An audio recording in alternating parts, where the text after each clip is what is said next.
Boa noite, meus doutores e minhas doutoras. Vamos iniciar hoje o segundo episódio do podcast. Antes eu queria agradecer todo mundo que assistiu o primeiro episódio, que curtiu, que comentou, que mandou suas críticas. A gente vai evoluir juntos e vai dar certo. Hoje os nossos convidados é o Dr. Guide, Thiago Guide, ele é especialista em estética e dermatologia, e a doutora Júlia Andrade, que está iniciando no ramo da nutrologia. É um prazer ter vocês aqui comigo, uma honra. Eu sei que dentro da correria da vida de vocês é muito difícil encaixar um tempo, mas já agradeço desde já. Boa noite, Matheus. Muito obrigado pelo convite. Parabéns pelo canal aí. Espero contribuir, compartilhar um pouquinho da minha história para médicos e para não médicos. Eu acho que a gente tem bastante assunto aí para discutir hoje. Boa noite, doutora Júlia. Oi, boa noite. Obrigada, Matheus, pelo convite. Estou muito feliz. Espero que seja um papo bem legal. Show. Muito obrigado novamente pela presença de vocês aqui. Vamos lá, doutor Thiago. Me conta um pouco quem é o Thiago Pessoa. Não o doutor Guide do Instagram. Eu quero saber quem é o Thiago Pessoa. De onde você é, como foi sua trajetória? Eu nascido em Ribeirão Preto, fui criado em Rio Verde, Goiás. Esse é o meu sotaque. Meu sotaque ele é goiano, persistiu, mesmo morando um tempo também no estado do Tocantins. Com 16 para 17 anos eu passei no vestibular de medicina. Era uma dúvida que eu tinha, se eu queria medicina, se eu queria engenharia mecatrônica, eram duas especialidades. Me diz uma coisa, tu morava em Rio Verde? Morava em Araguaína. Em Araguaína. Então tu nasceu em Rio Verde, foi para Araguaína e de lá já iniciou a faculdade. Já iniciei a faculdade. Prestei vestibular na Universidade de Araguaína primeiro, aí eu fiz 1 ano de medicina lá, parei, era muito novinho, tinha 16 anos de idade, aí parei, pro desespero da minha mãe. A faculdade estava começando ainda, hoje ela é muito boa, muito renomada, mas naquele começo eu assustei com o início da faculdade, tudo meio que em obras ainda, aí eu desisti. Meus pais nem deixariam eu desistir, nem fosse na taca. Eu iria continuar a medicina ainda. Primeiro que antes de fazer medicina eu tinha vontade de fazer engenharia mecatrônica. Aí ia prestar a prova no ITA, estudando para isso, e minha mãe não queria que eu fizesse isso, até porque eu já tinha passado no vestibular para medicina. Aí ela fez uma inscrição de transferência para a UNAERP, para a Universidade de Ribeirão Preto, escondido de mim. E eu cheguei um dia em casa e ela apresentou toda a documentação. Já tinha 6 meses que eu tinha desistido da faculdade por aquele período. Era meio do ano, então não tinha como ainda inserir em nenhuma outra universidade. Eu estava estudando, mas por um lado minha mãe querendo que eu voltasse para medicina e meu pai falou, não, já que ele não vai estudar, ele vai trabalhar. Então eu já tinha virado vendedor de refrigerante de novo na fábrica do meu pai. Aí um certo dia minha mãe chegou, eu fiz 1 ano e meio de medicina, perdi meio período, porque eu não tinha concluído esse 1 ano e meio, aí desisti, fui para casa, fui trabalhar e tal, ela chegou com a inscrição da UNAERP, da Universidade de Ribeirão Preto, para mim, de surpresa. Olha, eu fiz a inscrição para você. Aí eu falei, tá bom, vou prestar. Por sorte, também passei. Sempre tive sorte em prova, em vestibular. Mas me diz uma coisa, é isso que eu não entendi. Quando tu desistiu da medicina, tu desistiu da medicina ou só falou, não, eu vou parar por um tempo e depois eu tento novamente? Eu queria medicina, então vamos lá, resumindo. Eu queria medicina ou engenharia mecatrônica. O meu avô, por parte de mãe, era médico, então eu tinha um lado familiar. Era um sonho do meu avô que um dos netos fossem médicos. Inclusive, eu fui o único médico, ele ainda era vivo na época. E nesse período eu estava em dúvida. Ou eu queria engenharia mecatrônica ou medicina. Morando em Araguaína, surgiu a faculdade de medicina em Araguaína. Aí eu fiz inscrição de prova para mecatrônica no ITA e fiz inscrição de medicina em Araguaína. Falei, o que eu passar, eu vou fazer. Eu gostava dos dois. Só que a mãe da gente sempre almeja para o que ela mais gosta também. Então, minha mãe são gostava, sonhos dela, na realidade. Até porque ela foi filha de médico, criada com aquela imagem de um médico. Meu avô era um médico muito querido na cidade dele, uma cidade pequena no interior de São Paulo. Então ela queria aquilo para o filho dela também. Pronto. Fiz vestibular nos dois. Fui fazer vestibular no ITA e no ITEPAC em Araguaína. Passei no ITEPAC.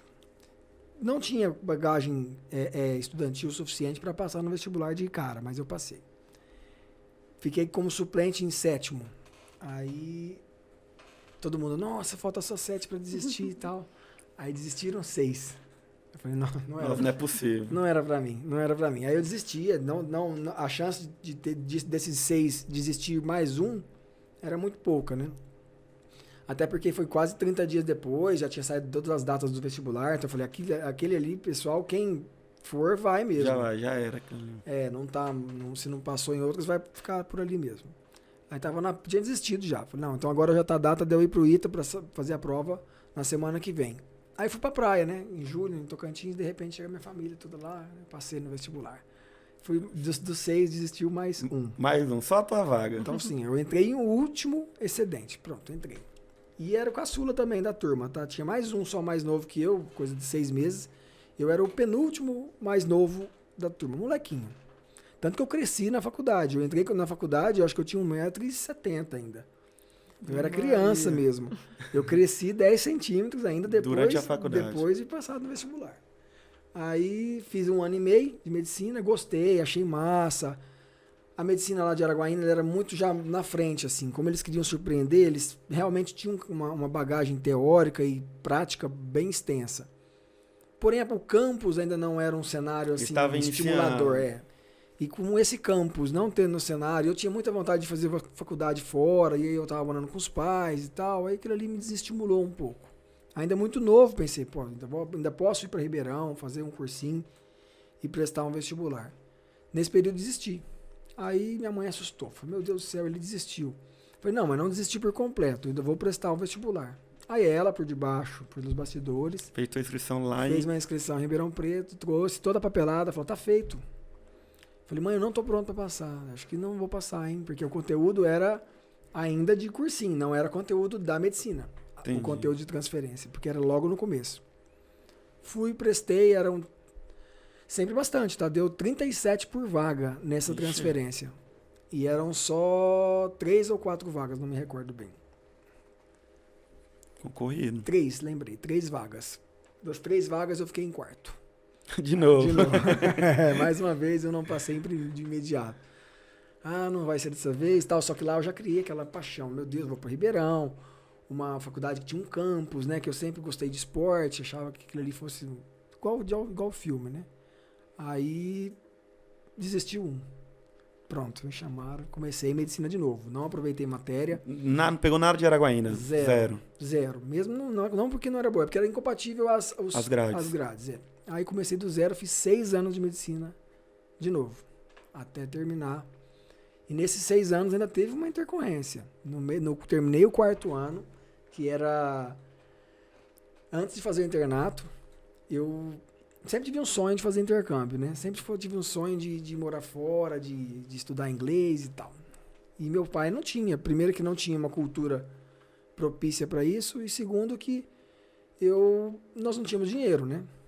E nesse período eu pesquisei muito, não tinha tanta internet, né? Foi em 2004.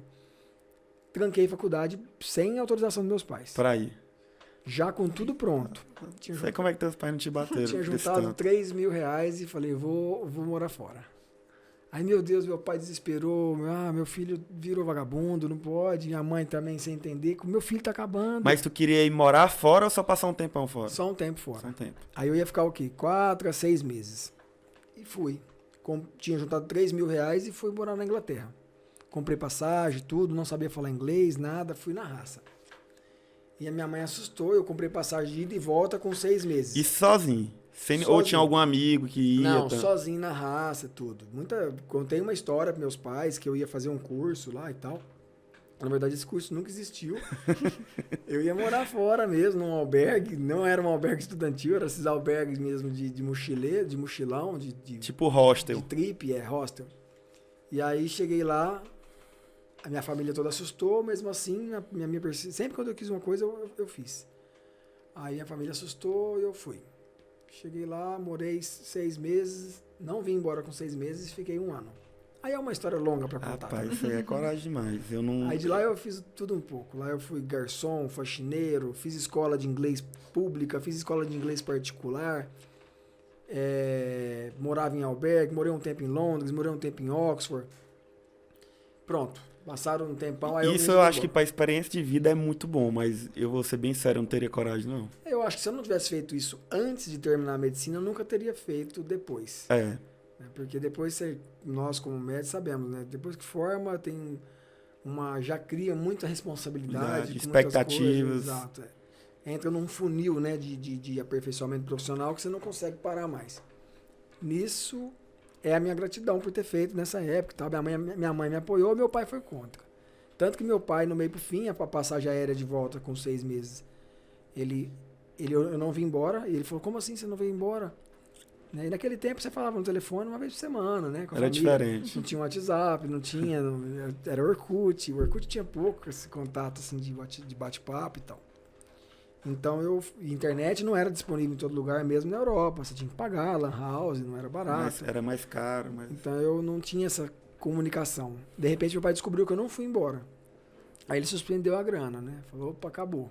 Não vai ter mais dinheiro. Aí foi quando eu comecei a trabalhar mais. Aí eu fiz mais um emprego, trabalhei na Pizza Hut, fui garçom de pizzaria italiana e tal. Mas a história é comprida lá. Então, resumindo, eu voltei depois de um tempo e reingressei na faculdade, aí já voltando para o internato, com uma cabeça bem mais madura, já tinha me aventurado, acho que eu já não tinha nenhum sonho assim fora a medicina, então eu consegui realmente me dedicar melhor. Foi quando eu realmente aprendi medicina. Eu confesso que eu aprendi medicina em 2 anos. Durante o internato. Nos últimos 2 anos foi que eu me tornei médico. Mas acho que na realidade é assim para todo mundo.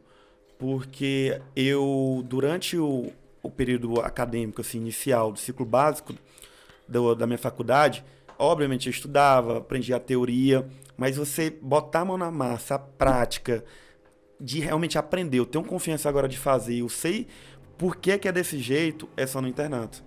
Eu acho que antes disso, assim, é um ou outro que consegue... E também a cabeça, assim, madura, né? Depois você vai amadurecendo. Na faculdade, logo no início, é muito novinho muito ainda. moleque, é brincar, quer zoar, quer curtir. E realmente você entende que você está se tornando médico mesmo nos últimos 2 anos. Tu fez faculdade aonde, Júlia? Então, eu fiz em Brasília. A minha faculdade foi faculdade pública em Brasília, que chama Escola Superior de Ciências da Saúde, a ESCS. E eu senti um pouco de diferença, porque a minha era PBL, né? Então, a gente já tá ali meio no serviço de saúde desde o comecinho. Desde o começo. A minha não foi PBL. Tu é da onde? Tu é de Araguaína também? Eu sou, na verdade, eu nasci em Goiânia e fui criada em Araguaína até os 14. Aí, com 14 anos, fui pra Goiânia pra estudar, porque eu queria passar em faculdade pública, né?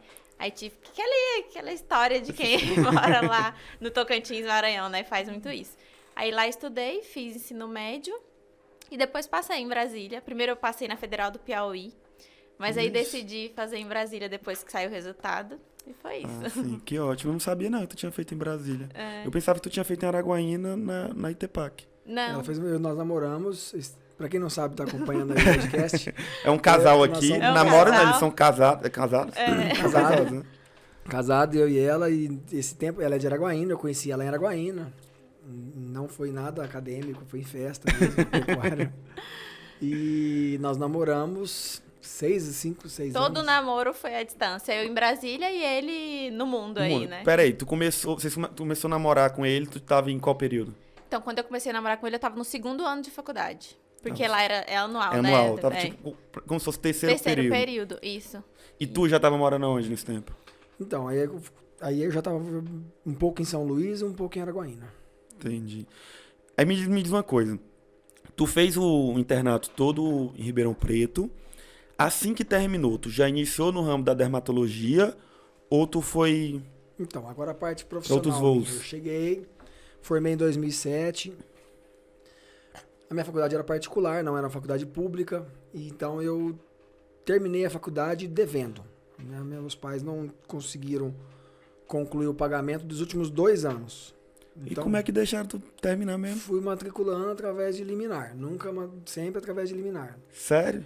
Porque assim, os últimos 6 meses, o último ano, se for anual no caso, eu sei que dá certo. Porque você paga a matrícula e daí não precisa pagar o resto. E eles não podem deixar, assim, te limitar de estudar. Agora, 2 anos é o primeiro caso que eu vejo. Foi uma estratégia lá do advogado de como me matricular. Nós sabíamos que até no final do curso eu não teria êxito nesse processo aí. Mas foi a única alternativa, né? Inclusive, hoje a faculdade é de um dono, de um amigo meu. Sério? Ele sabe toda a história. A dona da faculdade é minha paciente hoje. Graças Também a Deus. sabe a história toda. Mas foi a alternativa que eu tive na época de concluir o meu curso. Então tu formou com a... Deixa eu ver se é esse aqui. Tu formou com uma dívidazinha boa, né? Formei com a dívida alta, foram 3. Esse daí sim, É, né? melhorou. Melhorou. Formei com uma dívida alta e tive que pegar dinheiro emprestado com a agiota. Não, nem vou usar o nome agiota, né? Com um empresário muito amigo meu também de Araguaína. Deve assistir qualquer hora aí, chama Rodrigo Mocó. Ele me emprestou dinheiro na época, apostando na minha formação, né? Terminado o curso, o juiz, muito gentil, que inclusive faleceu alguns meses depois, mas foi um juiz que me ajudou muito. Ele chamou eu para uma audiência antes de dar o veredicto e falou que, doutor Tiago, você não vai ganhar a causa, eu prorroguei essa causa sua até o final do curso. Agora, se já é médico, a faculdade só vai liberar o teu diploma se você pagar. A causa está perdida, então você tem que pagar. Arruma dinheiro em algum lugar, paga, trabalha e paga quem te emprestou. O próprio juiz me deu essa sugestão. Falei, quem que vai me arrumar dinheiro agora, né? Aí é complicado. Minha família em Araguaína, são empresários, já estavam numa condição um pouquinho melhor. Assim, na verdade, não condição financeira melhor, mas nós sempre tivemos crédito. Sempre foi uma referência em honestidade, né? Meu pai, meus 2 irmãos sempre foram muito corretos. Aí juntos nós fomos nesse colega, que é o Rodrigo, ele me emprestou a grana, eu vim na faculdade, paguei, peguei meu diploma e fui trabalhar. Foi trabalhar para pagar. E nisso eu fui trabalhar mesmo, aí dei muito plantão, fui dar plantão em Franca, dei plantão em Ribeirão Preto, dei plantão próximo de Ribeirão Preto em Cravinhos, e fiquei uns 3 meses ali dando esses plantões, até que eu arrumei um PSF no município de Campos Lindos, no estado do Tocantins. Então até então não tinha iniciado dermatologia, mas já existia um pé na dermatologia que eu já conto. Antes de formar, um ano e meio antes de formar, também sem grana, eu ajudava um dermatologista em Ribeirão Preto. Então, todas as sexta-feiras, esse dermatologista não gostava muito de trabalhar de sexta-feira. Não. Então, ele terminava a sexta-feira muito cedo e aí os pacientes que iam fazer carboxiterapia, cauterizações, peelings, ele deixava para mim. E aí eu fui pegando prática com isso. Foi bom para ti e bom para ele, porque ali é como um internato, é o aprendizado na prática. Todos os dias eu ia para lá. Assim, terminava o expediente da faculdade 5, 6 horas. Quando eu terminava mais cedo, eu ia para lá. Ele atendia até mais tarde. Então ele foi um grande pai para mim também na dermatologia. Chama Dr. José Ricardo de Castro, de Ribeirão Preto. E aí eu criei essa paixão por dermatologia. No início a dermatologia era uma forma de eu ter uma certa... uma segunda renda, que me ajudava ali nas minhas festas, né, na minha despesa do dia a dia, no meu combustível.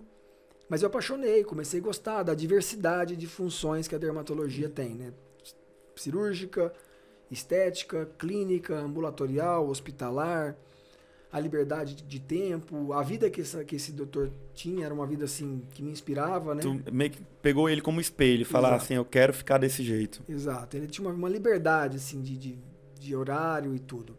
Então, eu gostei de dermatologia, porque eu sempre fui apaixonado por urgência e emergência. Tanto que eu fiz PAUS, fiz todos os cursos, a CLS, a TLS, tudo buscando ser um emergencista, que eu gostava bastante.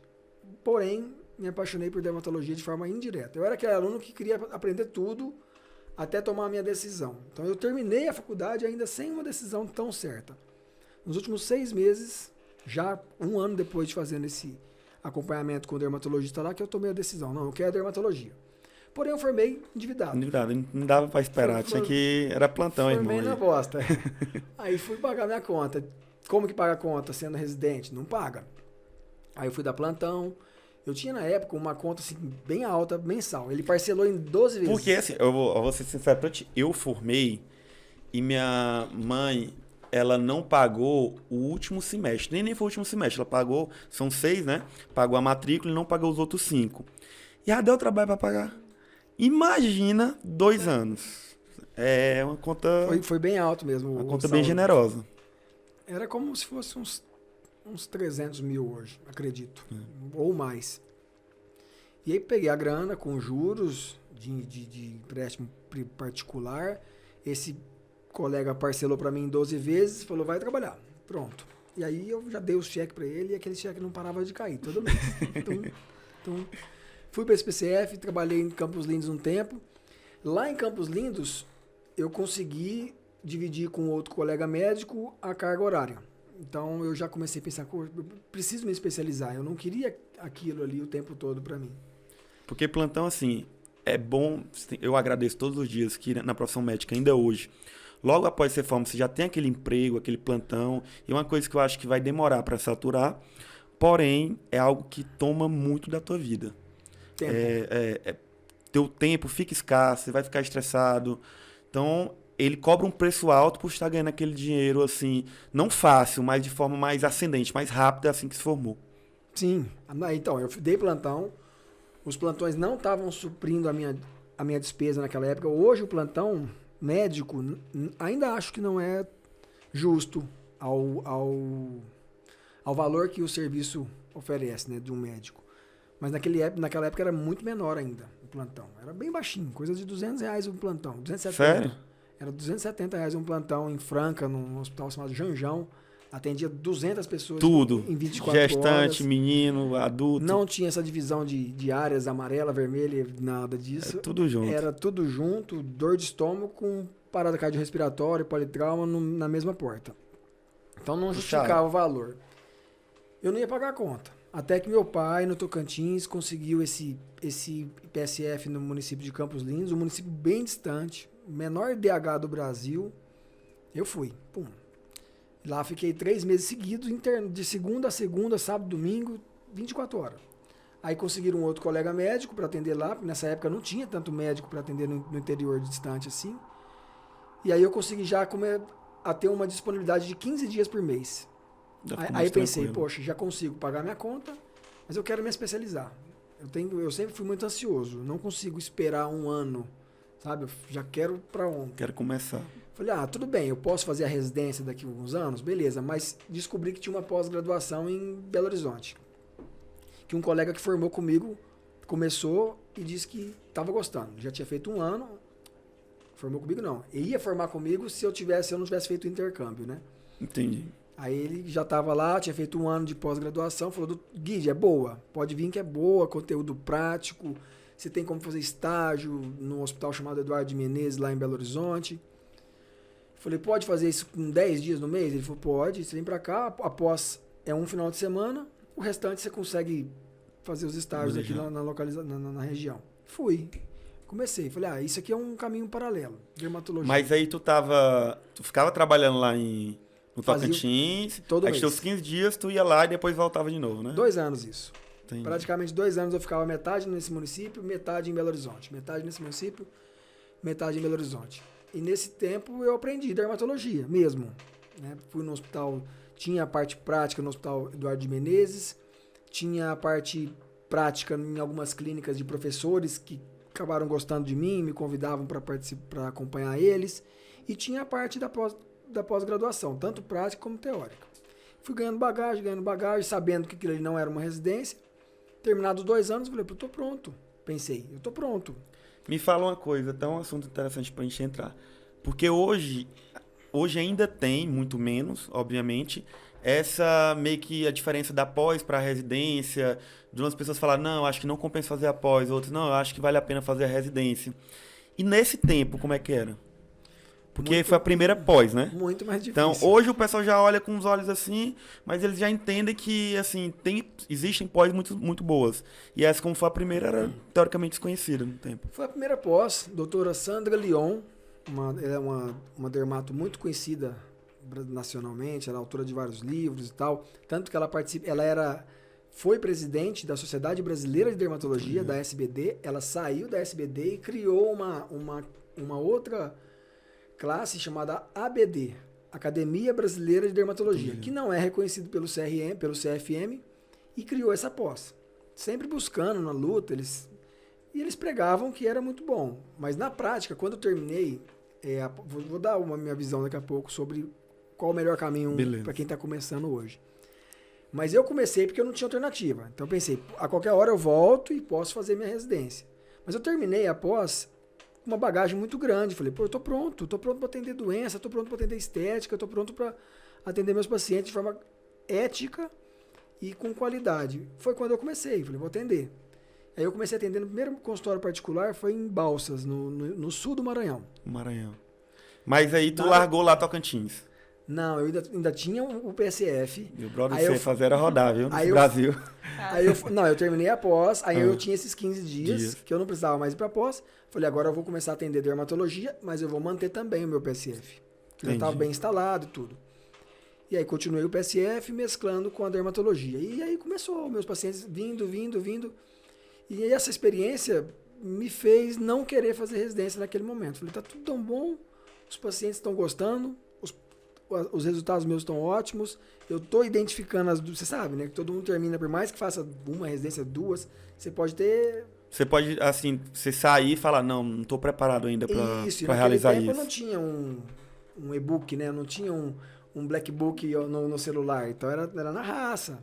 Às vezes o paciente, puxa, uma doença nova, eu pegava um livro e ia ler para saber, mas eu sempre tive uma conduta muito boa, resultados bons, tanto que isso foi fruto do meu crescimento naquela época. Aí não vou fazer dermato. Passado um ano, passado dois, não vou fazer mais a residência. Não faz sentido eu desistir disso aqui, tudo que eu construí, para voltar para a residência, sendo que eu já estou na minha especialidade. Entendi. Porém, eu sofri um grande preconceito da parte médica por eu não ter residência. Isso foi bem intenso. Porque nesse tempo tinha pós de alguma outra coisa, por exemplo. Era a primeira pós de dermato, mas tinha pós de algum outro A dermato foi a primeira pós a ganhar a dimensão, né? Tinha pós de outras coisas que ainda não são consideradas tipo de acupuntura, já existia pós. Entendi. Não, acho que a dermato foi uma das pioneiras, Das pioneiras em nesse pós-graduação ramo, lato sensu, que eles chamam, né? Pois o preconceito ia ser muito grande nesse... Da parte E eu acho que médica. deve ter levado pra ti, assim, será que eu desisto, eu vou pra residência? Muitas vezes, muitas. Aí, por exemplo, eu não podia colocar um carimbo com escrito dermatologista, eu não podia colocar um carimbo, eu não podia escrever no meu prontuário, no meu receituário dermatologista, eu não podia fazer uma propaganda com uma especialidade, mesmo com uma bagagem muito grande, mesmo confiante para tratar qualquer doença, Tanto que me surpreendia às vezes. Eu falava, poxa, eu sei tanto, mas ainda assim o sistema blindava eu me apresentar como dermatologista.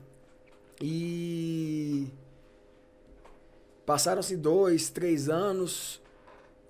Aí teve uma fase, uns 3, 4 anos, em que eu tive um certo... Cheguei a pensar muitas vezes, agora eu vou fazer residência. Foi quando alguns médicos... A verdade é essa, alguns médicos muito mal sucedidos, mal amados, sei lá, que iam no CRM contestar a minha atuação. E eu já não colocava em lugar nenhum, nem dermatologista, nem dermatologia, nada. Me apresentava como esteta, médico esteta. Porém, o CRM ainda assim contestava a possibilidade do médico usar essa especialidade, porque medicina estética não é uma especialidade reconhecida pelo Conselho Federal de Medicina. Então você ou coloca só médico ou não coloca nada. E é difícil se identificar, se confundir. Porque você tem seu nicho, quer se apresentar com aquele nicho. E existe a estética, tanto que não tem nenhuma especialidade que ensine estética, nem a própria dermatologia ensina estética.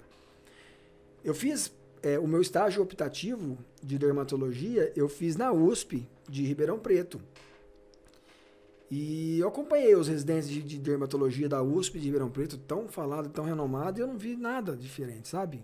Entendi. Só doença, e nem botox, nem preenchimento, nem peeling, nada disso. Isso era abordado. Não, é até irônico da parte dos residentes falar isso naquela época, sabe? Nossa, isso é desnecessário falar aqui na residência. Entendi. Então, estética não se aprende em residência nenhuma. Então, pronto, tinha uma especialidade que não tinha residência, mas que o Conselho Federal de Medicina também não reconhece como sendo uma especialidade. Então, você não pode pôr lá no teu carimbo medicina estética.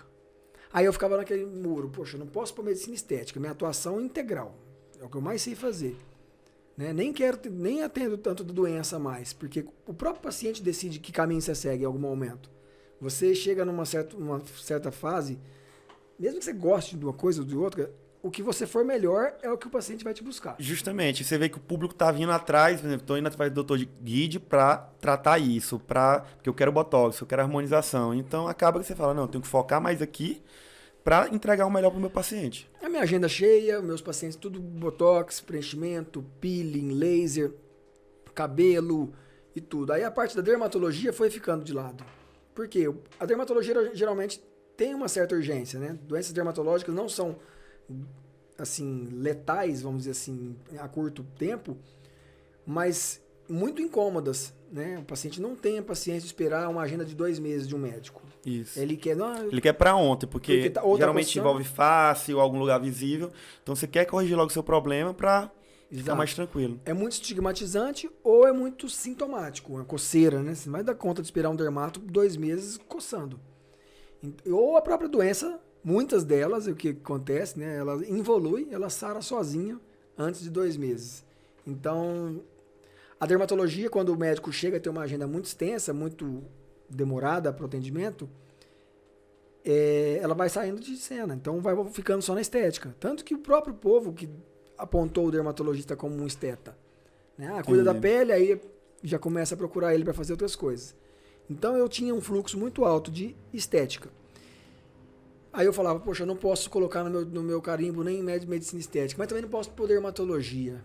Então o que eu coloco? Médico, mas também não sou mais médico, porque eu não atendo porta de lugar nenhum. Né? Então que carimbo eu coloco? Né? Então o CRM sempre teve essa dificuldade em não permitir colocar medicina estética. Hoje não mais. Hoje já mudou. Então, hoje pode colocar dermatologia, vários outros os termos, né? Se eu não me engano.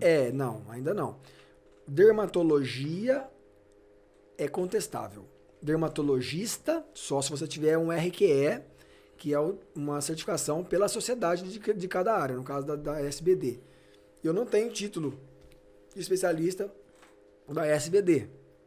Tá? Eu me considero um ótimo atuante em dermatologia. É assim que eu posso me auto-intitular em relação à dermatologia, mesmo não atendendo tanto dermatologia hoje em dia. Hoje eu atendo mais medicina estética. Porém, o próprio paciente vai te cobrando, vai te canalizando para isso, né? Então, eu não consigo também abandonar a dermatologia. Mesmo só, hoje eu não quero mais atender dermatologia. O paciente chega para fazer tratamento de botox, mas doutor, eu quero que você olhe a minha pereba. Eu quero que você olhe, porque em você eu confio.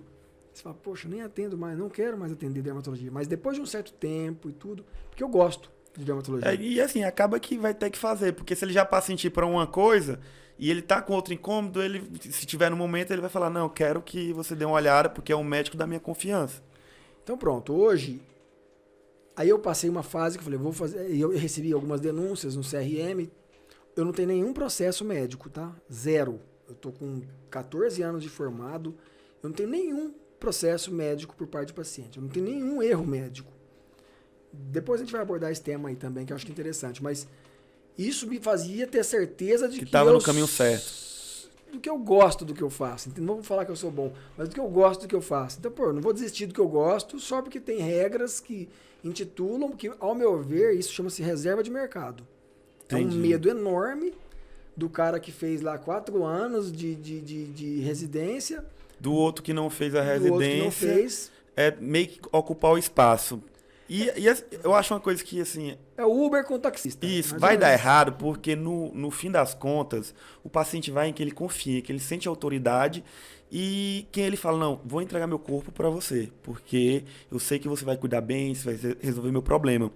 Isso independe de onde você formou, depende mais da sua capacidade de resolver aquele problema. Exatamente, isso aí é o boca a boca. Isso. É a maior mídia que existe e é, de fato, o povo que vão criando a tua especialidade. Um ortopedista, por exemplo, chega uma hora que todo mundo fala, ele é bom em joelho. E aí ele começa a nem ver cotovelo nunca mais. Por quê? Porque o fluxo dele vai tanto para joelho que acabou. Isso. Não tem como controlar. É um sistema que é óbvio que vai dar errado, porque com a internet, nesse teu tempo que não tinha internet, não tem divulgação de informação, de conteúdo, aí tudo bem.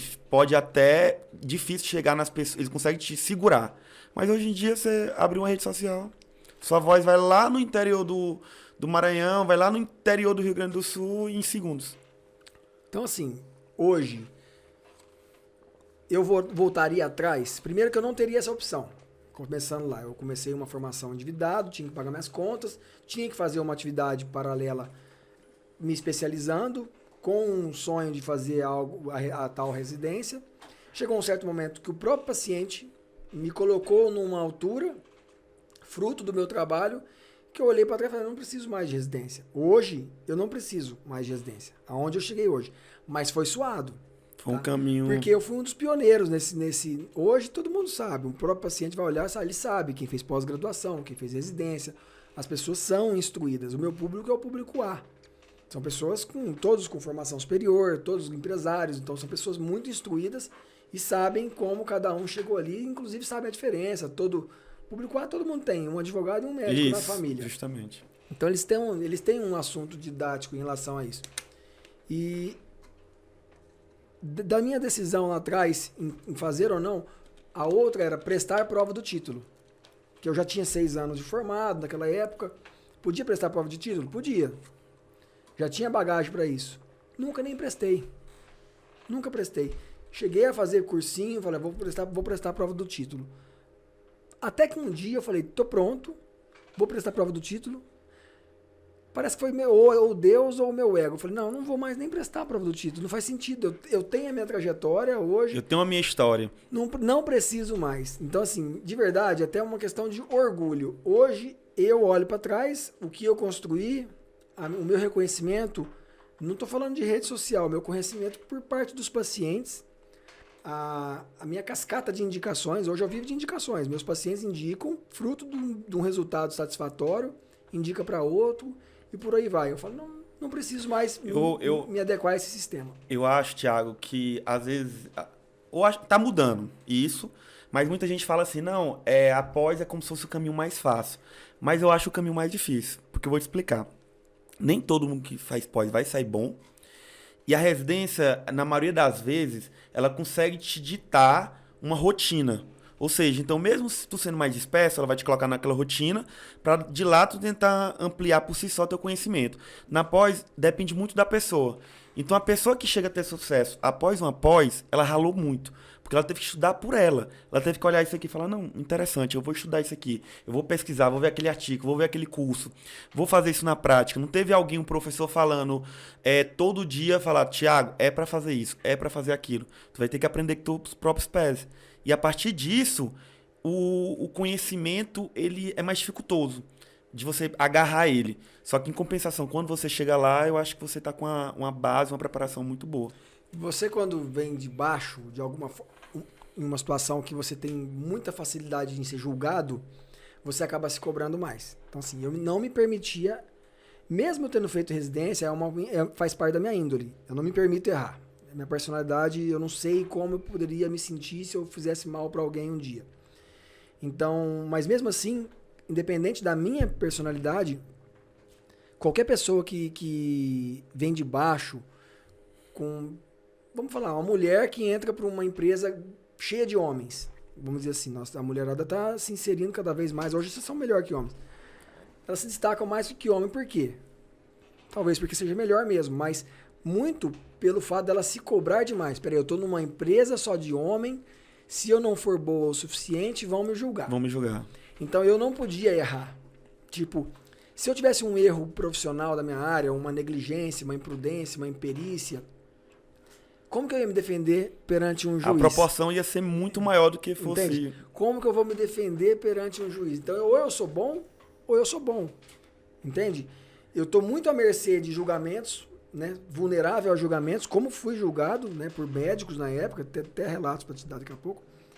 Então eu vivia assim, no muro.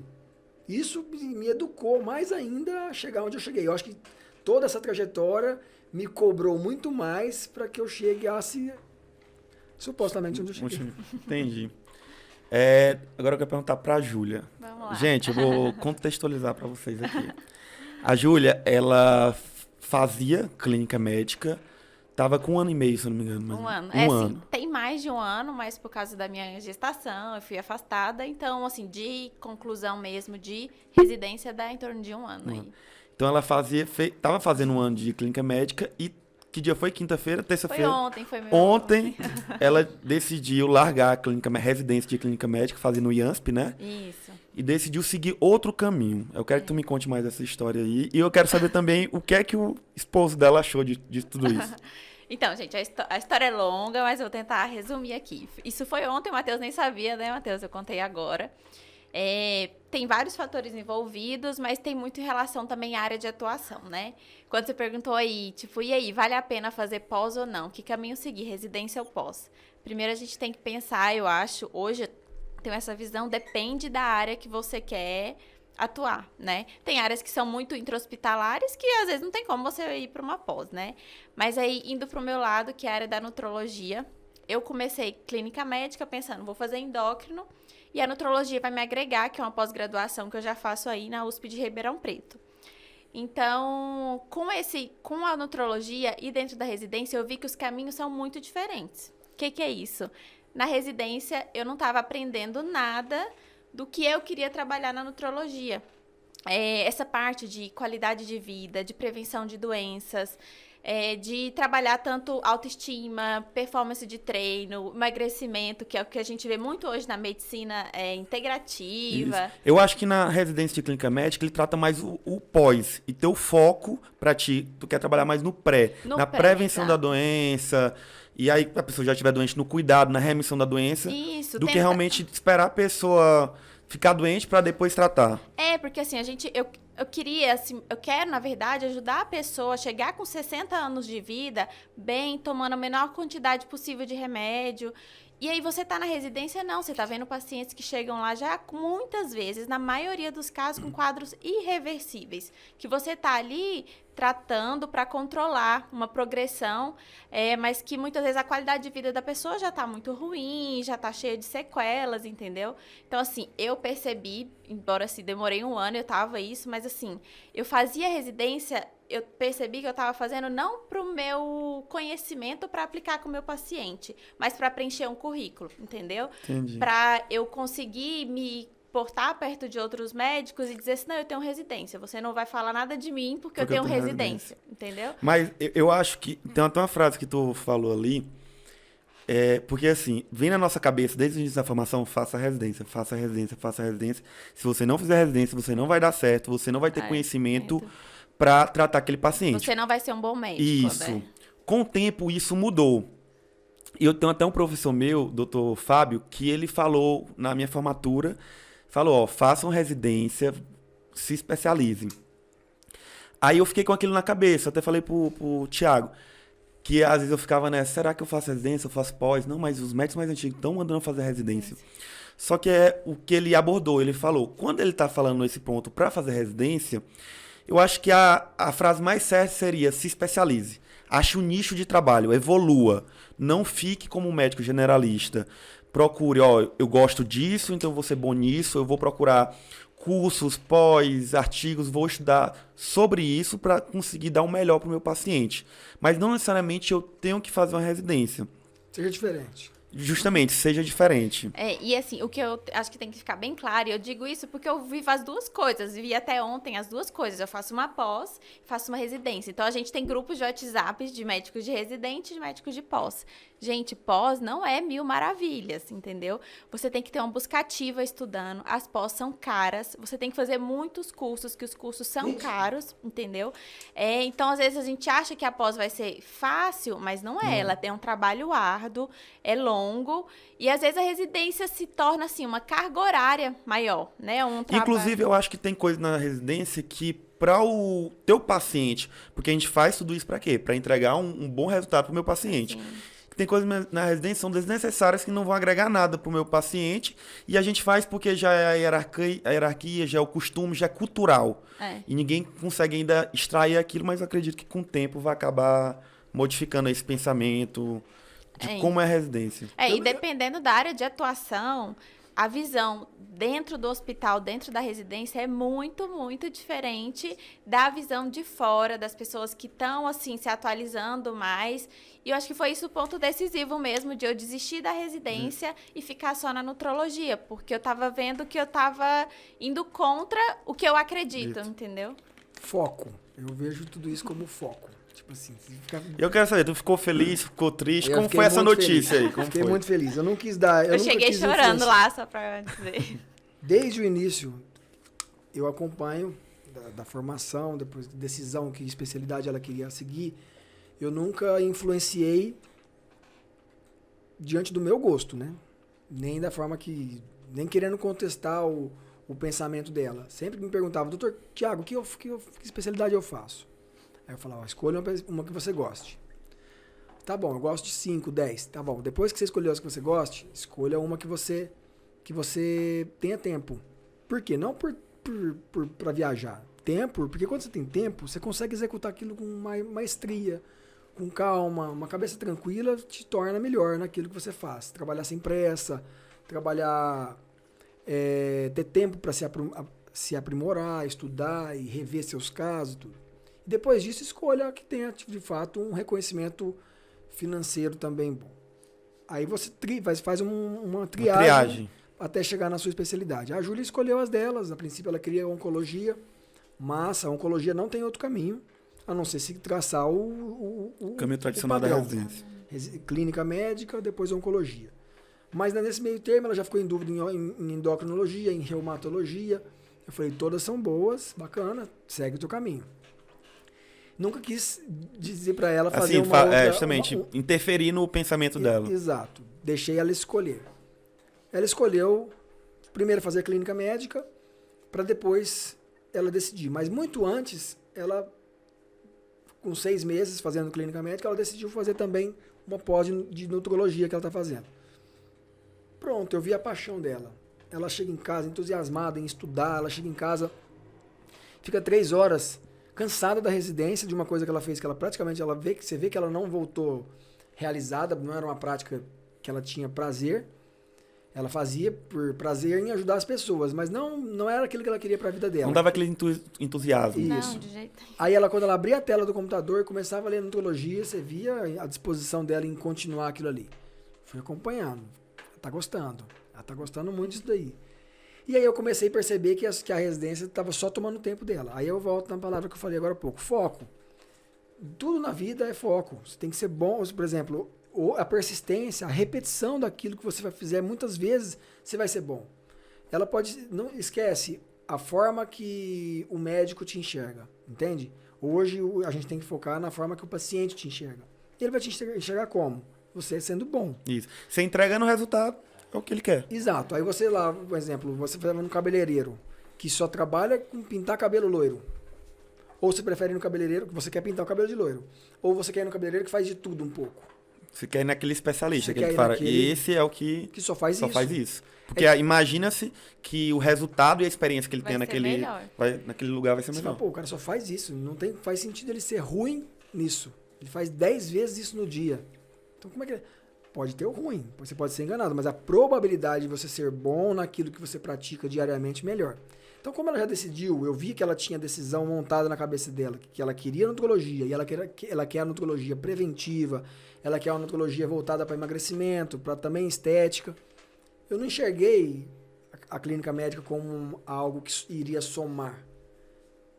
Nós discutimos algumas vezes isso, falei, amor, você acha que a residência de clínica médica vai somar na sua formação? Aí eu tentava tirar esse da cabeça dela, esquece o currículo. Esquece o currículo, Porém, ela foi treinada para seguir, ela foi confinada a isso, pelos pais, pela falo que assim, desde que eu era novinha, eu fui criada com aqueles passos que eu tinha que seguir. Entendeu? Quando eu tinha 14 anos, que eu fui morar sozinha, 14 anos, hoje eu acho uma criança, gente. É porque meu pai colocou na minha cabeça que eu tinha que fazer faculdade pública, entendeu? E depois que eu formei, eu vi que não fazia diferença eu ter feito faculdade pública ou particular, entendeu? Então, foi número 1. Aí hoje, isso já me fez amadurecer. Eu falei, lá atrás eu sofri, não tive para praticamente adolescência para poder estudar para a universidade pública e não fez diferença para mim, assim, acho que não fez diferença para mim. Então, agora eu tô sofrendo de novo com essa questão de currículo, com alguma coisa que não vai me somar, vai me tirar do que eu realmente quero fazer. Então, eu acho que foi, assim, uma decisão bem certeira. Eu sinto que tá com 3 dias que ela tomou a decisão, ela tá leve. É outra É pessoa. outra pessoa. Vai estudar com mais disposição, vai ter mais tempo para estudar o que ela gosta. E, assim, eu acho também que a residência, óbvio que a residência tem pontos positivos, pontos negativos também, mas no teu caso, como ela tá te afastando do teu objetivo, eu não sei se realmente é necessário. E não sendo machista, nada disso. Principalmente, eu acho que a mulher que faz residência, no teu caso, que tem 2 filhos já, vai abdicar de muito mais coisas do que um homem. Então, eu acho que o que ela ia te tirar seria um valor muito grande. Por exemplo, teus filhos são 5 anos, né? Aham. Então, tu não vai pegar, tipo assim, o dia a dia dos teus filhos com a infância deles. Você vai perder momento com eles, vai perder momento com o esposo. Então, eu acho que isso é importante. Acho que a família é importante, pelo menos pra mim é. Então, acho que na hora de tomar a decisão, acho que isso deve ter pesado um pouco. Não, com certeza, assim, digamos, o principal determinante, assim, muito foi pensando que não estava agregando para minha carreira e para os meus pacientes, né? Mas a minha família sempre foi prioridade. E aí eu vi, assim, são coisas, detalhes que vai acontecendo. Você não busca seu filho na escola. Meu filho e minha filha não estavam fazendo natação porque eu não podia levar, entendeu? E uma coisa que a gente às vezes romantiza, assim, não sei, a gente acha que na residência os colegas vão sempre se ajudar. E não é isso. Lá é um passando por cima do outro, no sentido de que eles vão querer pegar menos plantões para te dar mais plantões. Todo mundo quer ir embora cedo, então se for para você ficar até mais tarde, eles não estão nem aí, eles querem sair cedo, entendeu? Então ninguém quer saber se você tem filho, se você não tem, se sua filha tá doente, se você não tem, você tem que cumprir essa obrigação. A carga horária é obrigação com todo mundo. Ela tá leve. Assim, os seus chefes lá, né, tipo os preceptores e tudo mais, acham que você não tem vida, que você tem que ficar lá e vai marcar uma reunião para discutir um caso 6 da tarde, sendo que poderia ser discutido 2 da tarde. Então, assim, são detalhes que isso vai te angustiando, vai vendo que as pessoas não têm um segundo olhar para você, entendeu? Então, assim, residência é um caminho a se seguir, é bom, mas tem que pensar bem, dependendo da área que você for atuar. Eu acho que depende muito da área e depende da situação que cada um se encontra. Por exemplo, ele já formou com dívida. Então, assim, para ele já era muito mais complicado estar fazendo a residência, porque ia ficar com escassez de tempo e tendo que pagar o cara lá. E, amigo, essa hora tu nem tava aqui, às vezes, entendeu? Então é muito complicado. Eu com 2 filhos, eu fico pensando, pra que eu fiz a residência, gente? Eu não devia nem ter perdido esse 1 ano aí. Eu não tive um pai, meu pai é um grande orientador meu, minha mãe também. Minha mãe é o segredo da minha formação. A persistência dela me fez chegar até aqui. Já o meu pai me deu sempre muita orientação boa também em relação a escolhas. Mas eles não tinham experiência médica. Na medicina não entendiam o mundo. Não tinha nenhuma. Então, assim, a experiência que eu tenho para passar para ela hoje, eu digo assim, de como o mundo enxerga o médico, sabe? De como a população enxerga o médico. Ela vinha fazendo uma formação para outro médico. Isso, entende? não. Eu nunca tinha escutado isso, mas eu concordo. Porque realmente, se for pensar, que eu tava conversando com ela lá fora, tipo, o paciente, ele vai atrás de resultado. Então, ele vai atrás de indicação, de tudo isso. Ele não vai atrás do seu currículo. Óbvio que quanto mais conteúdo tiver no seu currículo, melhor é para você. Mas se for conteúdo que não vai agregar pro que você quer, o problema que você quer resolver, não adianta. E hoje se dá bem em todas as áreas quem consegue resolver um problema. Foi essa decisão minha quando eu tava com a inscrição feita, montada, a documentação para fazer o título da SBD. Falei, vai agregar o quê no meu atendimento? Na verdade, eu ia ter que perder alguns dias de atendimento. Olha só, eu ia ter que perder um final de semana de atendimento, uma semana de atendimento que precedia a prova, porque ia ter um intensivão, chama QC, um cursinho aqui pré-título, ia ter um intensivão. Falei, cara, decisão importantíssima, preciso saber se eu fico uma semana sem atender para fazer isso. Olha o ponto que chegou. Eu preferi não deixar de atender uma semana, em vez de tirar título. Porque eu já não enxergava mais a medicina, a minha formação, o meu currículo, como uma prova para outros médicos. Minha formação agora é criar reconhecimento para com o paciente. Para dar resultado para o paciente. E eu lembro que eu estava na faculdade, quando ele estava nessa dúvida de fazer a prova, não fazer prova aí. E quando ele falou assim, eu não vou fazer a prova porque não vai mudar em nada. Eu estava na faculdade, eu falei, gente, mas como assim? E assim, mesmo depois de muito tempo, de todo reconhecimento, eu sei que hoje ele é uma pessoa altamente satisfeita. Mas uma hora ou outra vem uma crítica e, assim, tem que ter muita maturidade emocional para você pensar Lidar assim, com tudo isso. não tô nem aí. Deixa eu aproveitar esse gancho aqui e falar até de outro ponto. O que é que tu acha? Porque outra discussão que tem muito, vem muito pergunta sobre isso, sobre os outros profissionais que ingressam na área de estética e que alguns médicos falam que meio que tá tomando o espaço do dermatologista. O que é que tu acha desse mercado? Eu sou totalmente a favor da meritocracia. Se você é bom no que você faz, você vai ser reconhecido. Isso daí é blindagem de mercado, né? Quando o médico fala, nossa, outras áreas não podem fazer isso ou aquilo, é o receio de perder mercado, né? De perder a oportunidade de ter muita demanda, muito paciente, podendo cobrar mais caro e diminuir a concorrência. Eu acho que sim, algumas áreas da saúde estão inaptas a exercer isso. Não vou detalhar aqui quais especificamente. Mas eu acho que, pelo menos especificamente, a odontologia, eles estão sim aptos a exercer atividade estética, principalmente facial. Por quê? Nada do que eu aprendi, do que eu exerço hoje, eu aprendi em cursos. Nada do que eu aprendi na minha pós de dermatologia. Muito menos qualquer residente vai aprender. Então, assim, peeling não se aprende nem em pós. Aprende o peeling de retinóico básico, glicólico, boberol. O que te torna diferente dos outros, você desenvolveu ou você aprendeu com uma soma de 3, 4 cursos particulares e você criou o teu próprio método. Botox, por exemplo, eu fiz o meu primeiro Botox lendo um livro. Naquele meu tempo não existia curso. Eu não tinha grana também para ficar pagando curso. Curso médico é caro. Eu assisti um workshop a 6 metros de distância do paciente modelo, com aquela camada de médico em cima, fotografando e eu tentando achar onde entrava aquela agulha. Simplesmente comprei um livro naquele congresso, isso em 2009, eu acho. Comprei um livro, li o livro inteiro, fui fazer minha primeira paciente. Essa história é legal também. Cheguei, mas assim, nada do que eu aprendi foi em residência, ninguém aprende em residência, muito menos em pós, e muito menos na faculdade de medicina. Então, o dentista, ele pode, eu acho, na minha visão, que ele pode essa área de estética dá pra exercer muito bem.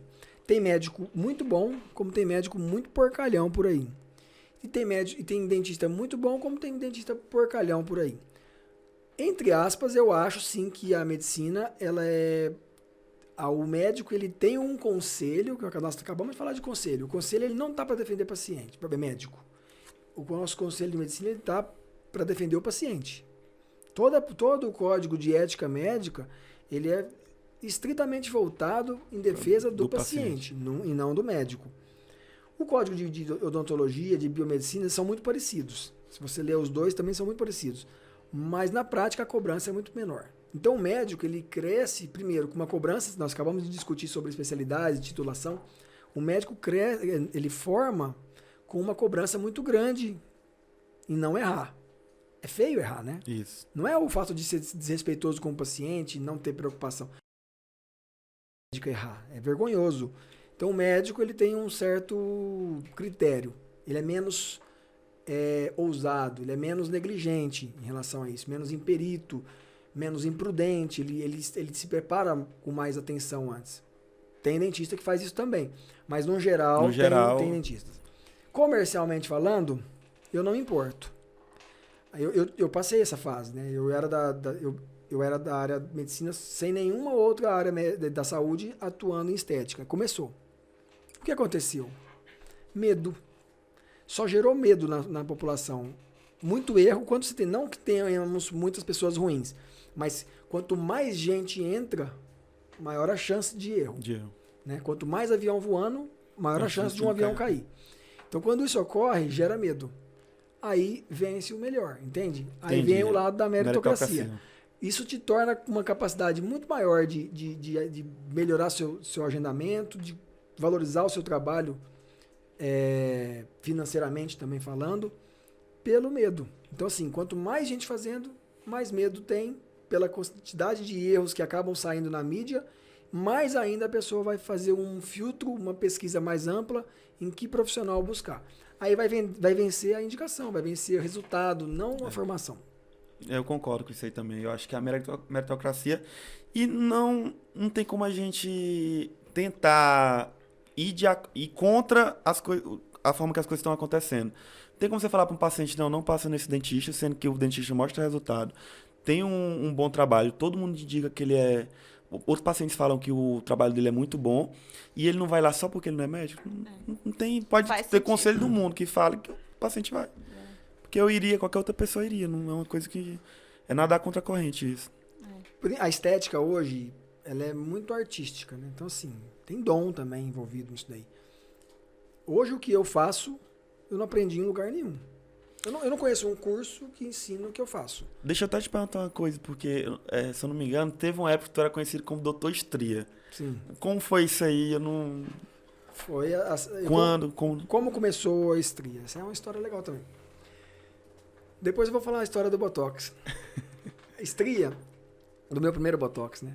Estria, eu comprei um laser aqui em São Paulo, levei esse laser para Tocantins, amador demais, comprei um laser caríssimo e cheguei em Araguaína, Tocantins, com esse laser para ofertar para meus pacientes.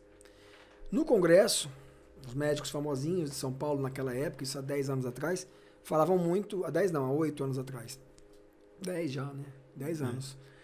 Falavam muito e a gente acreditava, né? Um médico famoso falando que é bom, o bobão aqui do interior comprou caro, dinheirinho suado, já estava começando a juntar um dinheirinho, comprei e ofereci aos meus pacientes. Uns 100 pacientes compraram laser para tratamento de estria. E aí, uns 90 voltaram falando que não funcionou. Aí eu comecei, eu fico insatisfeito, é um incômodo para mim saber que eu vendi algo que não deu resultado. E aí eu comecei, muitos pacientes falavam, doutor, quero dinheiro de volta. Tá aqui o dinheiro de volta. Doutor, não gostei, sumiu. Tá bom, desculpa. Mas teve gente que falou assim, doutor, não quero dinheiro de volta, não tô com raiva de você, só quero que você resolva a minha estria. Você me criou uma expectativa. Você me fez acreditar que eu não ia ter estria. Sim. E agora? Né? Aí eu comecei a criar técnicas, pesquisar técnica para estria, aí comecei a sobrepor carbox com laser, intradermo com laser, e fui notando que os resultados eram melhores. Por quê? Porque tinha uma combinação, né? Uma nutrição, um estímulo. Aí fui ver um tratamento para celulite, de repente eu vi que aquele hematoma que tratou a celulite melhorou a estria. Falei, opa, essa técnica pode ser utilizada em estria. Comecei a abrir a minha visão. Tinha lá uns 15 pacientes esperando eu criar uma coisa. Eles me deram a oportunidade de criar. Então eu comecei a somar técnicas e esses pacientes aceitando essas tentativas, e eu fui notando que quanto mais técnica eu ia agregando ao método, melhor ia ficando o resultado. E no decorrer de uns 2 anos, eu cheguei a somar 7 técnicas. Criei 3, aprimorei 4, ordenei, fiz uma sequência, padronizei uma triagem para quando um método, quando o outro, baseado nessa experiência. E aí abri uma clínica em São Luís com esse propósito. Pensei, poxa, eu estou com um tratamento muito legal, vou montar numa cidade maior. Por quê? Porque eu em Araguaína comecei a notar que pacientes de fórum já estavam indo para lá. Poxa, no interior, numa cidade com muito pouco acesso de transporte, avião caro, mesmo assim chegou o paciente lá. Falei, pô, já está na hora de eu ir para uma cidade maior. É eu que preciso mudar daqui. Não que eu amo Araguaína, mas eu precisava ir para uma cidade maior para apresentar o meu trabalho. Para mais pessoas. Cheguei em São Luís, deu certo, paciente de São Paulo, de Fortaleza, de Recife, indo para São Luís. Aí uma paciente de São Paulo um dia falou assim, doutor, eu estou vindo de São Paulo. Não tem ninguém em São Paulo que faz o que o senhor faz. Falei, então eu vou para São Paulo, né? Falei, agora eu vou para São Paulo. Igual o Zezé de Camargo, quando veio para cá. Tu veio sozinho, Sozinho, sem conhecer ninguém, sem conhecer clínica, sem conhecer nada. E sem grana, tá? Eu não tinha grana também não, porque eu errei muito na minha carreira. Comprei muito aparelho que você fica pagando parcela caríssima. Quando você vê, você não juntou nada, a hora de vender esse aparelho não vale nem R$1. tem que pagar para jogar fora. Essas empresas que vendem aparelho enganam o médico demais. Então, se a molecada nova da dermatologia que entra, eu fico vendo eles, nossa, comprei o Solon, comprei o Fotona, comprei o Tera. Fico com dó, sabe? De ver como eles vão traçar o mesmo caminho que eu tracei. Você fica 5 anos pagando parcela, você fica 5 anos vendendo promessas fantasiosas, porque você foi induzido a isso. E no final você fica sem criar patrimônio nenhum, trabalhando de graça.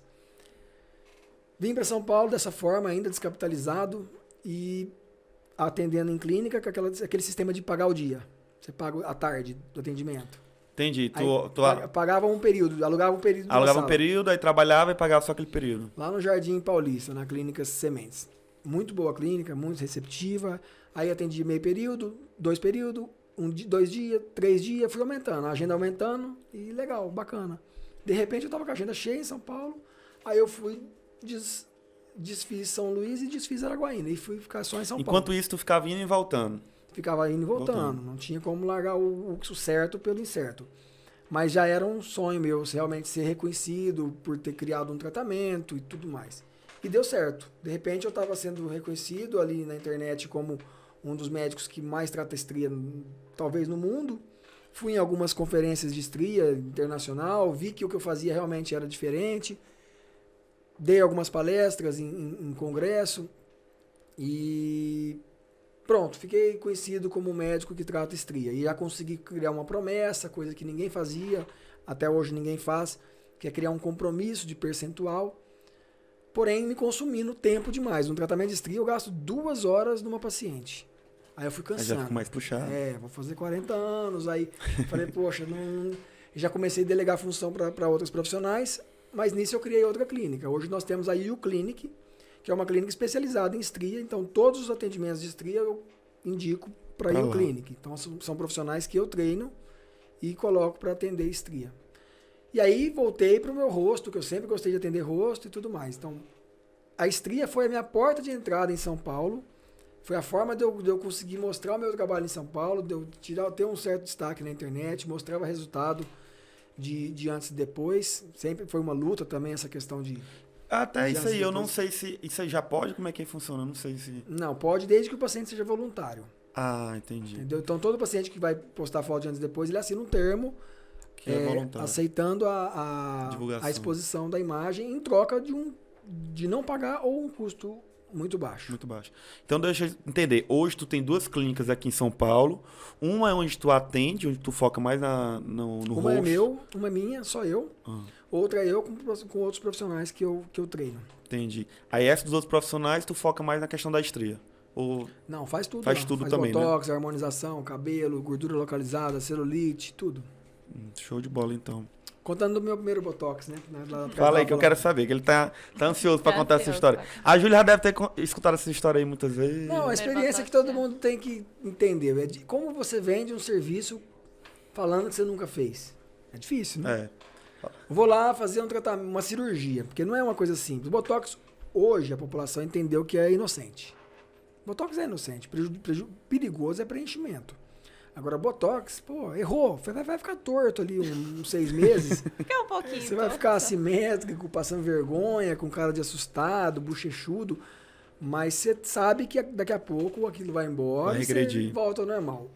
Então, os erros que ocorrem por aí, a maioria já conhece. Nunca mais volto naquele profissional, mas ufa, pelo menos eu sei que daqui 6 meses... Vai embora. Aí a pessoa fica, acaba logo, né? Quando tá certo, ela fica, não acaba.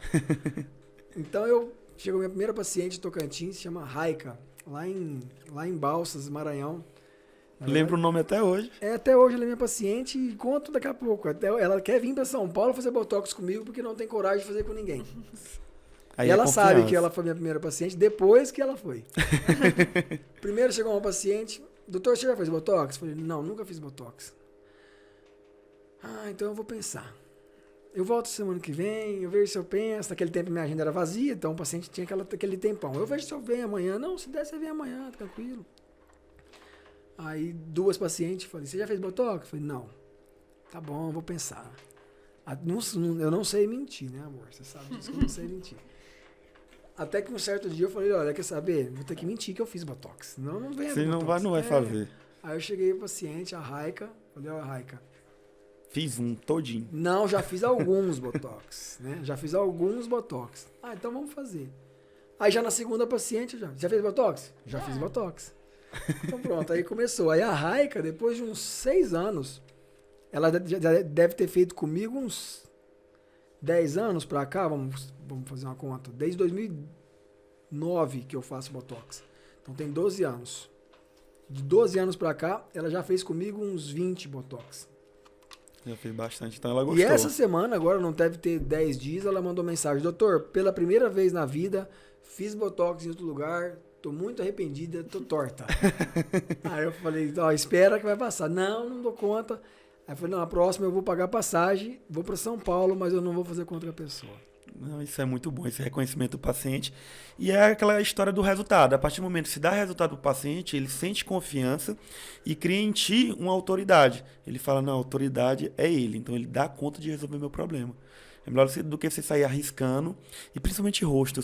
Fico muito preocupado, porque rosto, para você entregar para qualquer um, é complicado. Aí vem aquela questão das fotos que você perguntou, né? Prova de resultado, né? Isso chama-se prova social. É mostrar o toma lá da cá, né? Se você é bom no que você faz, você tem que mostrar. Justo. Entendeu? Médico que defende, ou então outro dentista que defende, você postar foto de antes e depois, é porque não confia no resultado dele, entende? Não tem a mão para falar assim, eu tô aqui para mostrar o que eu faço.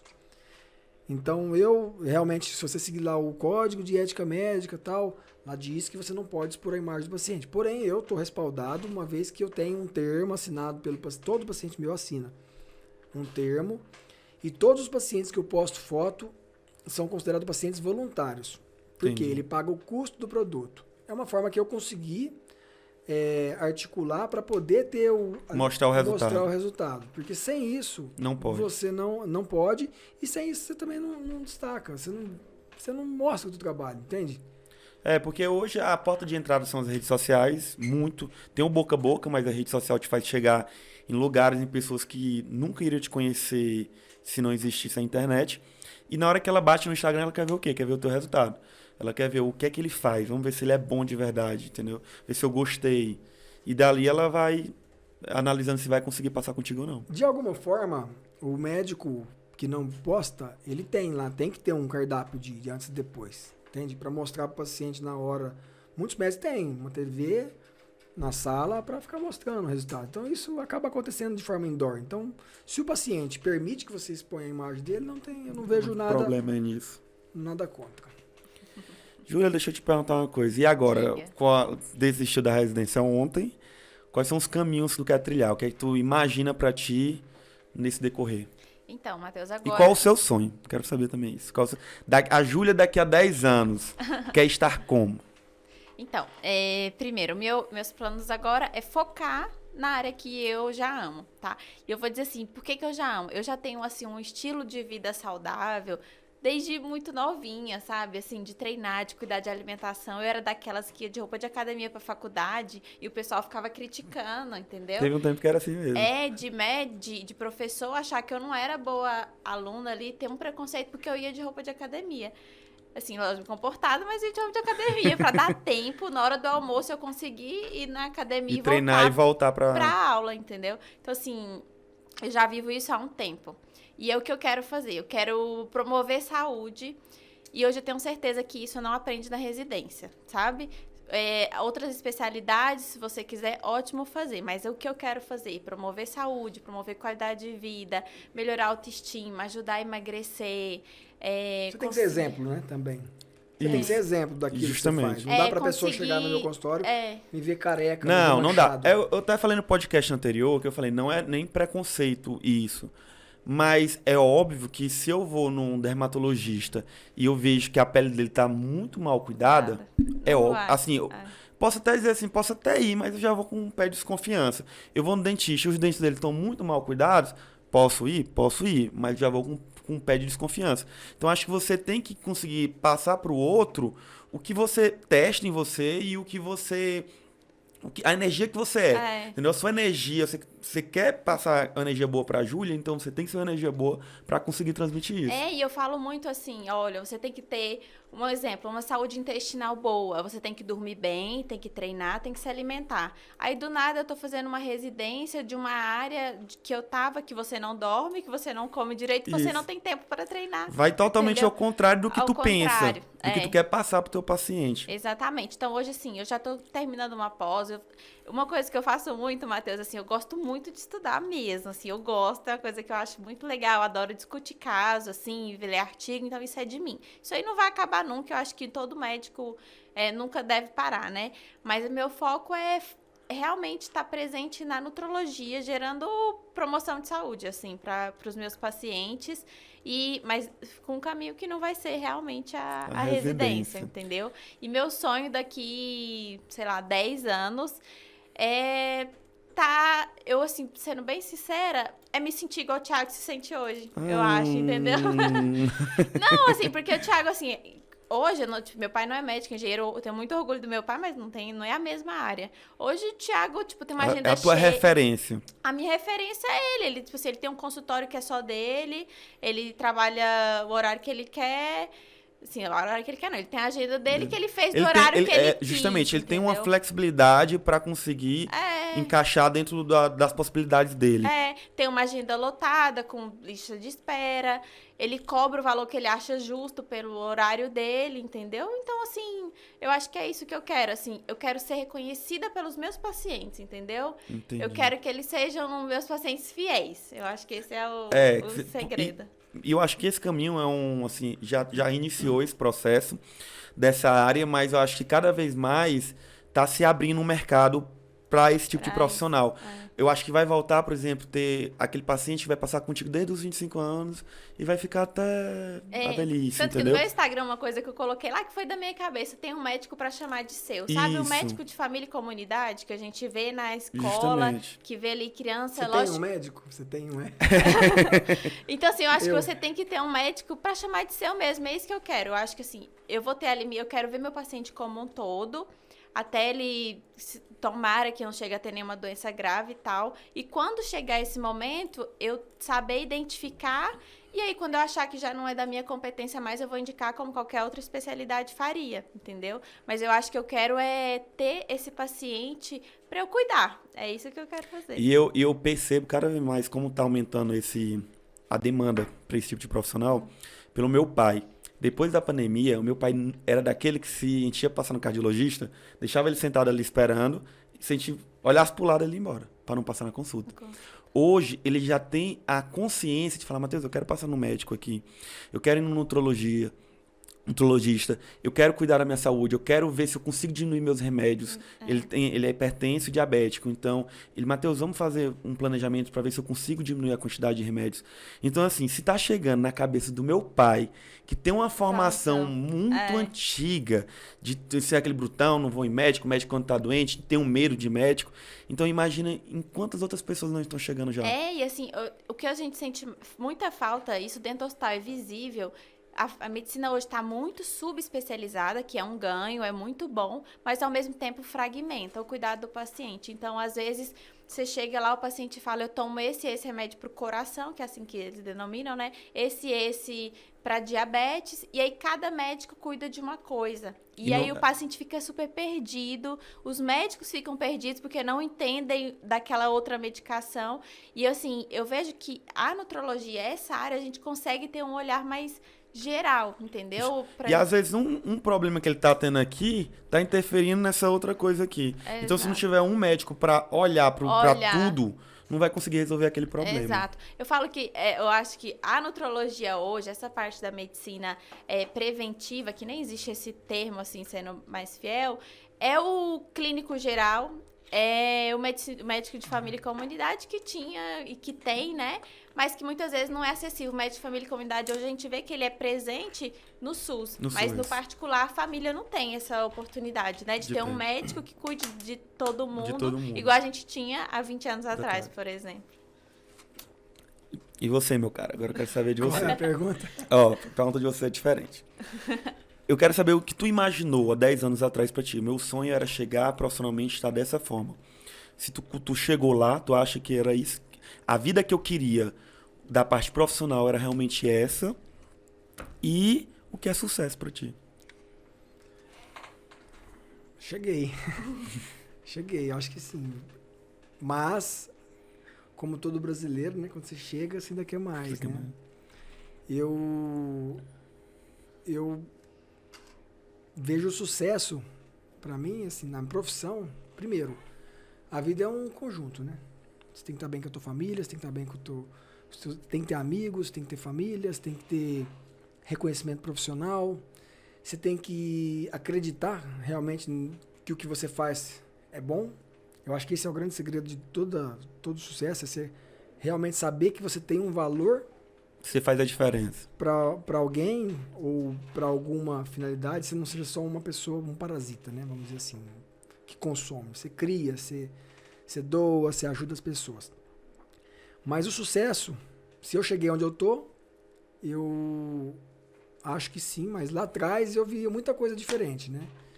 Eu imaginava tudo diferente. Não é aonde eu tô hoje que eu imaginava ter chegado. Eu achava que eu fosse estar numa cidade pequena, eu achava que eu fosse estar com aquele médico padrão mesmo, sabe? E hoje eu vejo que não, eu sou um médico bem fora da caixa. Tudo que eu faço eu que desenvolvi, tudo que eu faço eu que criei, tudo que eu faço é fruto de estudo próprio meu. Então, assim, isso eu não imaginava. Então foi uma coisa que não era o que eu esperava chegar. Não era isso que eu enxergava lá atrás como sendo sucesso. Sucesso eu achava que fosse ser reconhecido entre os médicos. Tá? Então, hoje eu não vejo mais isso. Eu acho que o sucesso é ser reconhecido pelos pacientes. Então, acho que sim. O reconhecimento dos meus pacientes é o principal para mim, ver como eles me enxergam hoje. Paciente pedindo para ficar amigo teu, pede para tirar foto, isso é o melhor. Isso é muito gratificante. Não tem preço, né? Eu acho que depois que você faz o que você gosta e proporciona o melhor para as pessoas, aí vem a parte financeira, né? De alguma forma ela é reflexo de dedicação, de amor e de fato fazer aquilo, ter a certeza de que você está fazendo o bem para alguém. Agora, sucesso é isso, é o conjunto. Né? É o conjunto da obra. É a família, é eu ter tempo para divertir, usar o que eu ganho, mas também ter tempo para poder continuar exercendo minha profissão com calma, sem pressa, sem preocupação financeira, basicamente isso. Agora eu vou fazer uma pergunta que vai ser para os dois, que é para a gente finalizar. Qual o conselho que cada um de vocês daria para quem está no internato agora? Quem está finalizando a formação de medicina sobre o futuro, sobre residência, pós, do que almejar profissionalmente, que caminho seguir? Eu acho que tem que parar de ser genérico. Né? Primeiro, ter decisão. Na Europa, nos Estados Unidos, já no segundo grau eles te canalizam, né? Para exatas, para humanas. Então, eu acho que se você... Aquele papinho de... Eu fui assim. Tá? Eu quero ser tudo... Eu quero ser médico de tudo, quero ser bom em tudo, gosto de tudo. Quem gosta de tudo não gosta de nada. Quem tem 10 amigos não tem nenhum. Então, assim, tem que ter foco já logo na residência, no internato. Você já tá velho, pô. Você não tá novinho mais. Você tá velho. Você já não é mais... Você tem capacidade de decisão. Não espera os outros decidir por você. Então, já escolha a tua especialidade ainda no internato. Entra pro internato sabendo qual é a tua especialidade, porque você vai ter mais ainda certeza de que de repente pode desistir do que de repente lá na frente, com aquele papinho genérico, escolhe uma especialidade, aí você já está 3 anos na especialidade, a voltar para trás para fazer outra especialidade, você não tem chance de escolher de novo. Então, já no início do internato, saiba qual especialidade você quer seguir. Não deixe para decidir depois que formou ou não. Porém, o mais comum é o médico descobrir que é médico no 5º ano, né? Isso. Descobrir que está quase sendo médico no 5º ano. Aí é que ele cria a ciência de tudo isso. Foi o que aconteceu comigo. Eu vivi a medicina na paz, né? Paz e amor, mais festa do que estudo até o 4º ano. Aí no 5º e o 6º ano eu estudei muito. Fui capaz de tornar médico em 2 anos. Daria para falar assim, não, medicina pode ser feita em 2 anos? Comigo pode. Então a minha dica é essa, escolha a tua especialidade, aproveite seus professores ainda quando aluno, é a única hora que você tem chance de errar, né? Respeitando as pessoas e a ética, mas Se você errar, ainda você não é responsável, né? E só. E você, Júlia? Você fez uma pergunta difícil pra uma pessoa que acabou de desistir Pois da é, não, residência. mas Júlia, teu exemplo é um exemplo muito bom, porque isso, eu vou prestar a residência no fim do ano, prova de residência no fim do ano, e uma dúvida que eu fico realmente, às vezes falo, será que esse é o caminho correto? Será que vale a pena tudo isso? Então é muito bom pro pessoal ver uma pessoa que entrou, que tinha um sonho realmente assim, queria fazer a clínica médica, percebeu que não era bem aquilo que ela gostaria e teve a coragem, porque tem que ter muita coragem para mudar de rota. Eu acho que assim, o que eu falar é se cobrem menos, sabe?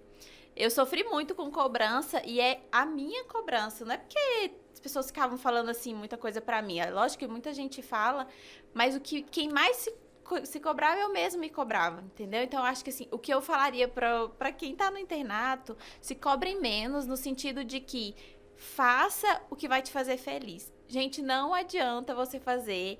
Infelizmente, não adianta você fazer uma especialidade, uma residência para agradar, assim, pai e mãe, para agradar e, assim, não deixar ninguém da sua cidade falar de você alguma coisa, porque tem muita gente que pensa assim, o pessoal da minha cidade, se não for assim, não é um médico bom. Então, assim, cobrem menos, façam o que vocês têm vontade. Se for para trabalhar 1 ano, que trabalhe, se for para trabalhar 2 anos, que trabalhe, se for para trabalhar 5, mas eu acho que tem que ter, assim, pode trabalhar, pode dar plantão tanto que você quiser, mas com um plano, entendeu? Se seu plano é trabalhar 3 anos para daqui 3 anos começar uma pós, trabalhar 2 anos para daqui 2 anos começar uma residência, tudo, eu acho que assim, é plano, dedicação, mas sem tanta cobrança. Eu não me cobraria Eu tanto. acho que essa parte da cobrança realmente, eu acho que na área médica, eu acho que em todas as áreas vão ter, mas eu acho que na área médica a gente é cobrado muito indiretamente e acaba criando aquela cultura de estar sendo se cobrando. Teve um tempo que eu tava dando muito plantão, e eu tava de um jeito que no dia que eu não trabalhava, eu falava, moço, tá errado, tô me sentindo um vagabundo. E eu, moço, não pode ser, o normal é não trabalhar fim de semana, entendeu? É ficar de boa, não tem nada pra fazer, depois fica sem nada pra fazer.